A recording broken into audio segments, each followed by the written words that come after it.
bawah mejamu ada. Ya?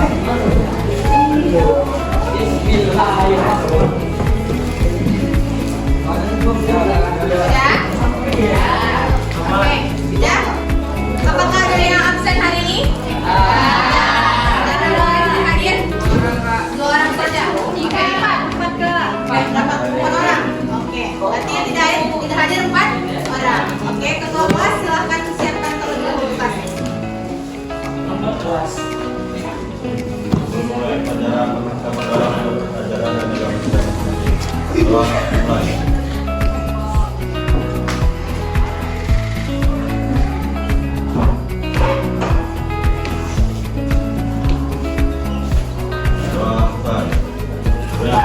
Siap, gerak.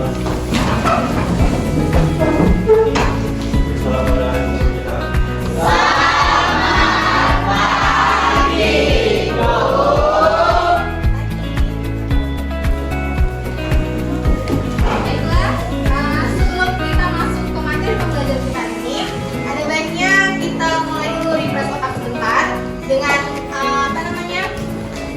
ice breaking. Iya. Jadi nanti ada 3 kata, yaitu ada batik, batuk, botak. Jadi kalau misalnya batik, kalau batik pegangnya baju, kalau botak pegangnya kalau batuk pegangnya mulut. Oke. Tapi kalian harus mengikuti perkataan dari ibu, jangan ikuti gerakan ibu. Bisa? Semuanya berdiri sebentar. Kenapa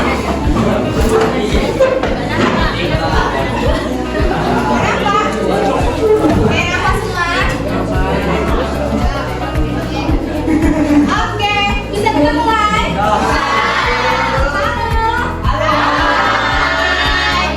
jawabannya?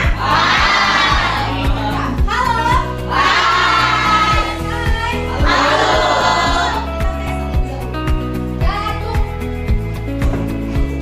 Botak. Batik. Bisa? Mantap. Kakak bilang botak. Tak. Batik. Batuk. Batuk. Ayo, siapa yang salah? Ayo, siapa yang salah? Yang salah nanti kita suruh ke depan ya. Oke, harus konsentrasi. Oke, mantap. Sekali lagi. Tangannya di depan. Oke. Batuk. Ayo, tengok kawannya ada nggak nih yang salah nih? Oke, mantap. Sekali lagi ya. Oke, batik. Oke, pintar.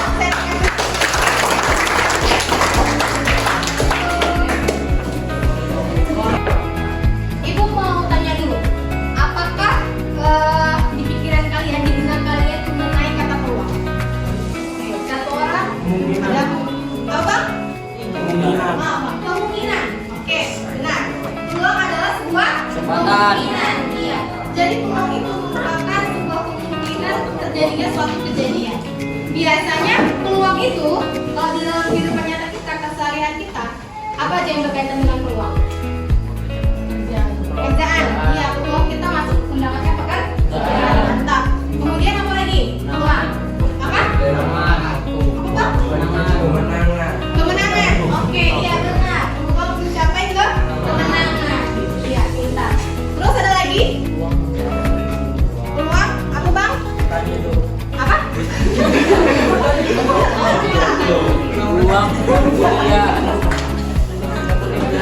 Apa, Bang? Coba buat apa tadi? Uang mendapatkan beasiswa. Ya bisa, peluang mendapatkan beasiswa. Jadi tadi kan katanya kata teman kita peluang adalah kemungkinan.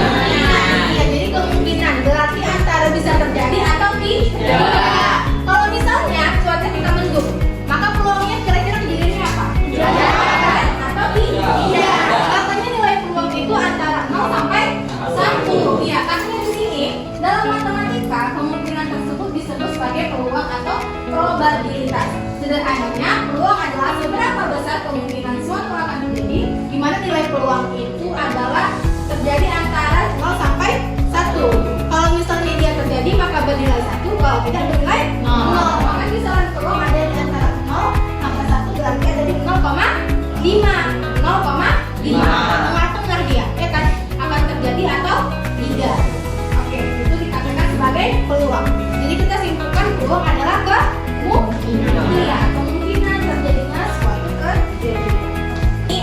3 hal yang harus diketahui untuk menentukan peluang. Yang dimana pertama ada percobaan. Percobaan itu sangat berkaitan erat dengan yang namanya peluang. Percobaan itu adalah kegiatan yang menghasilkan nilai suatu peluang. Misalnya proses pelemparan buah dadu, pengambilan bola dalam kotak, pengambilan kartu dan sebagainya. Memang biasanya si peluang ini kalau dalam kegiatan matematika itu berkaitan dengan dadu, ya kan? Pelemparan mata dadu, berapa peluang yang muncul angkanya? Dadu itu rentang nilai yang muncul ada berapa? 1 sampai 6. Iya, 1 sampai 6. Maka dari situ peluang kejadian yang muncul antara 1 sampai angka 6. Oke, yang kedua ada ruang sampel. Ruang sampel ini bagian dari si peluang. Dan banyaknya elemen ruang sampel dinotasikan sebagai NS. N ini sebagai jumlah keseluruhannya, S-nya sebagai sampel. Berarti N apa? Jumlah. S-nya adalah sampel. Misalnya, kamu melempar 2 buah koin. Kalau koin ada apa aja? Di depannya ada misalnya angka, belakangnya ada gambar. Iya, makanya kita lambangkan dengan angka dan gambar.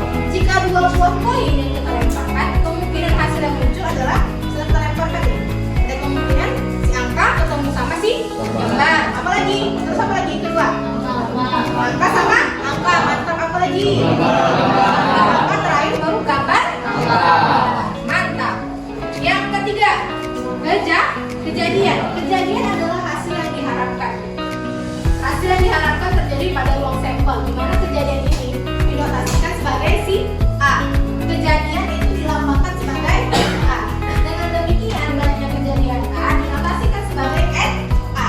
N tadi apa? Banyak. Kalau kejadian dia lambangnya A, kalau sampel lambangnya S. Misalnya, berapakah banyak kejadian muncul 1A? Apa itu arti angka? Dan 1 gambar pada pelemparan 2 buah koin. Munculnya 1 angka dan 1 gambar bisa diperoleh dari angka dengan gambar atau gambar dengan angka. Jadi peluang kejadian yang muncul ada berapa? Ada 2, di mana angka dengan gambar atau gambar dengan angka. Jadi dengan demikian banyak kejadian yang muncul ada 2. Jadi untuk peluang suatu kejadian berkaitan erat dengan si ruang sampel sama si kejadian. Di mana peluang suatu kejadian itu berbanding antara jumlah suatu kejadian atau PA dengan semua kemungkinan dari si sampel. Semua kemungkinan dari si jumlah sampel. Rumusnya adalah PA peluang kejadian A sama dengan NA per NS. Di mana keterangan untuk PA tadi adalah peluang terjadinya kejadian A, si NA adalah banyaknya elemen kejadian A, dan NS adalah banyaknya elemen ruang sampel. Jadi rumusnya itu peluang A adalah NA per NS. Begini, pembagian atau perbandingan. Jadi peluang terjadinya suatu kejadian itu berada di antara rentang berapa tadi? 0 sampai 1. Nilai 0 menunjukkan kejadian yang mustahil atau tidak terjadi. Sedangkan yang 1 adalah yang terjadi. Oke, di sini yang pasti terjadi atau banyak elemen A sama dengan ruang sampel. Jadi rumus untuk mencari peluang suatu kejadian adalah PA sama dengan NA per NS. Iya. Banyaknya elemen kejadian A dibagi dengan banyaknya elemen ruang sampel. Bisa? Biar lebih paham mengenai konsepnya. Contohnya, pada pelemparan sebuah dadu, berapakah peluang muncul mata dadu genap? Jadi kan misalnya tadi kan dadu itu ada rentangnya dari 1 sampai 6. Ada 1, 2, 3, 4, 5, 6. Dia minta katanya kan, berapakah peluang muncul mata dadu genap? Berarti yang genap itu angka berapa aja? 2, 4, 6. Maka dikatakan untuk dia 1 sampai 6 itu dia ruang sampel atau kejadian. Seluruh mata dadu itu sebagai si sampel atau S-nya berarti buka kurung 1, 2, 3, 4, 5, 6. Kalau dimintanya seluruh jumlahnya berarti NS-nya. NS-nya ada berapa yang kita hitung? 1, 2, 3, 4, 5, ada 6. Berarti NS atau jumlah sampelnya ada 6. Terus di soal diminta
ada yang kelupaan kita membuat daftarnya.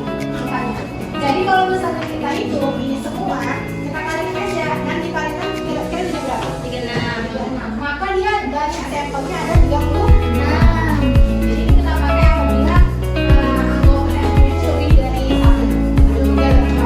Bisa? Jadi tadi ada berapa cara yang kita pakai untuk menentukan fungsi ruang sampel? Ada di daftar ya?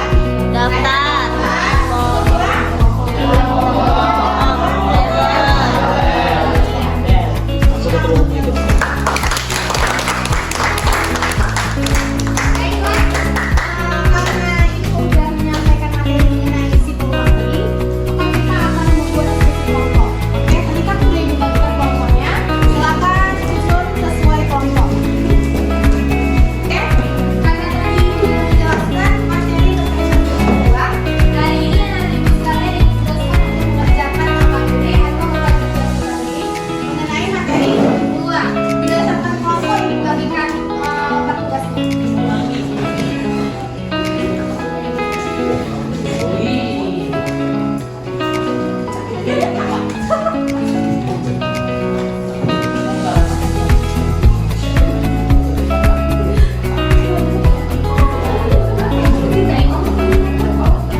Jadi 2 ini.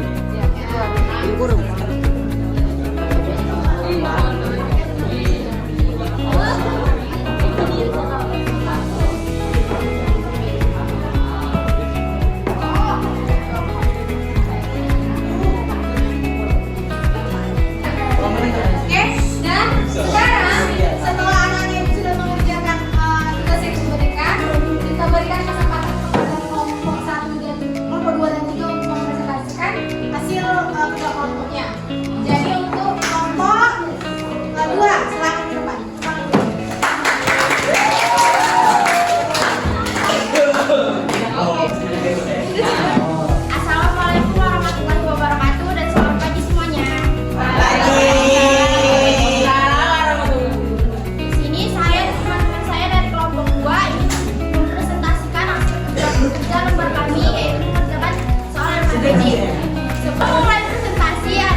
Dalam pertandingan sepak bola akan melakukan perundingan antara tim PSSI dan tim Persija dengan menggunakan koin. Wasit akan melakukan sebuah koin untuk menentukan tim manakah yang akan kick off terlebih dahulu. Jika muncul angka, maka tim PSSI bermain terlebih dahulu, dan jika muncul gambar, maka tim Persija yang akan bermain terlebih dahulu. Berdasarkan masalah di atas, jawablah pertanyaan di bawah ini. A. Sini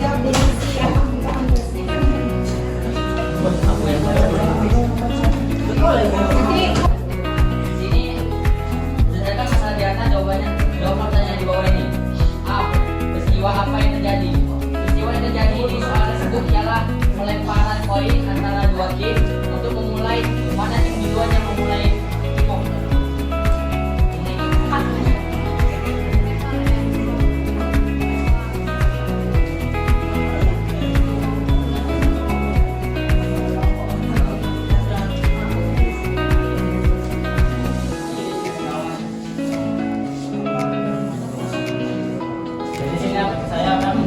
Sekarang pertanyaan nomor 1. Peristiwa apa yang terjadi? Peristiwa pelemparan koin antara dua tim untuk memulai kick off. Oke, lanjut. Jadi yang terjadi untuk si soal yang pertama, pertanyaannya kan peristiwa apa yang terjadi? Jawaban mereka adalah pelemparan koin antara dua tim untuk memulai kick off duluan. Oke, benar. Lanjut. Yang B. Kami sebutkan semua hasil yang mungkin muncul dari peristiwa di atas dan dalam bentuk himpunan. Jadi di sini S artinya sampel. Jadi sampel kemungkinan akan keluar angka atau gambar. Jadi jumlah sampelnya 2. Ya. Kenapa cuma angka sama gambar? Kira-kira? Karena sebuah koinnya 1. Iya, karena hanya ada satu koin. Jadi kalau misalnya yang muncul angka, maka yang main duluan siapa? Si? Hijau. Terus kalau misalnya si gambar, yang mulai si hijau. Jadi kalau sampelnya ada angka sama gambar, jumlah sampelnya cuma ada 2. Benar? Benar.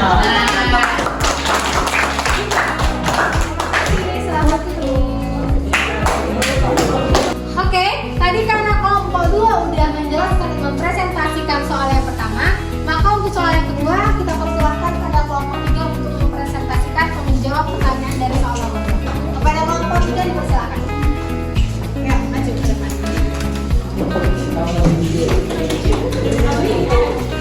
Tepuk tangan dulu ya.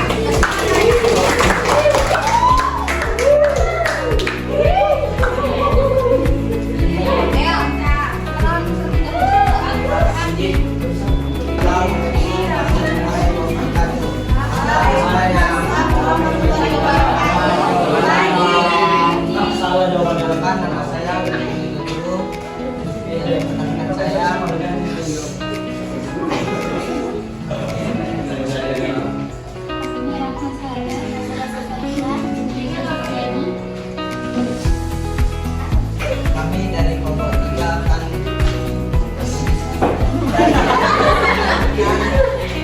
atas diskusi kami dibacakan oleh Keisha. Sediakan semua kantong tulis 3 kelereng warna merah, hijau, dan kuning. Dengan mata tertutup Kamila yang garis-garis kantong tersebut bisa tegak kelereng setelah hijau yang disyaratkan. Suruh seluruh anggota kelompok melakukan tugas satu persatu dan jangan lupa mencatat warna kelereng yang terakhir dan memerhatikan hasil dengan memperhatikan hasil percobaan tersebut dari awal sampai berikut. Pertanyaan pertama, mungkinkah kelereng berwarna hijau terambil dari kantong tersebut? Jawabannya mungkin, karena di dalam kantong tersebut ada kelereng yang berwarna hijau. Jawaban yang kedua, mungkinkah kelereng berwarna biru terambil dari kantong tersebut? Mengapa? Jawabannya tidak, karena di dalam kantong tersebut tidak ada kelereng yang berwarna biru. Warna ketiga, warna apa saja kelereng yang terambil dari kantong tersebut? Jadi kelereng yang terambil dari kantong tersebut hanyalah berwarna merah, hijau, dan kuning. Karena di dalam kantong tersebut hanya ada sebuah kelereng berwarna merah, hijau, dan kuning. Yang keempat, di dalam rangka sampel ada merah, hijau, dan kuning. Jadi tingkat sampelnya adalah 3. Oke. Jadi untuk soal nomor 2, katanya kan dari si kantong plastik berisi 30 kelereng. Ada warna apa aja? Merah. Iya, merah, hijau, dan kuning. Untuk pertanyaan pertama, mungkinkah kelereng warna hijau terambil dari kantong tersebut? Mungkin? Mungkin apa tidak? Warna hijau. Ayo kita sama-sama. Mungkin. Karena masuk ke dalam sampel. Terus yang nomor 2, mungkinkah kelereng warna biru terambil dari kantong tersebut? Tidak. Kenapa tidak? Karena tidak ada warna biru. Oke, yang ketiga, warna apa saja kelereng yang mungkin terambil dari kantong tersebut? Ada warna merah, hijau, dan kuning. Ya, ruang sampelnya kita buat dengan aturannya. Maka sampel sama dengan merah, hijau, kuning. Titik sampelnya atau jumlah sampelnya ada? Benar? Tepuk tangan untuk kelompok 3.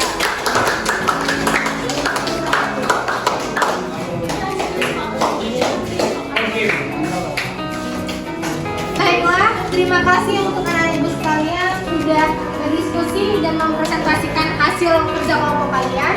Maka sekian pembelajaran kita pada hari ini.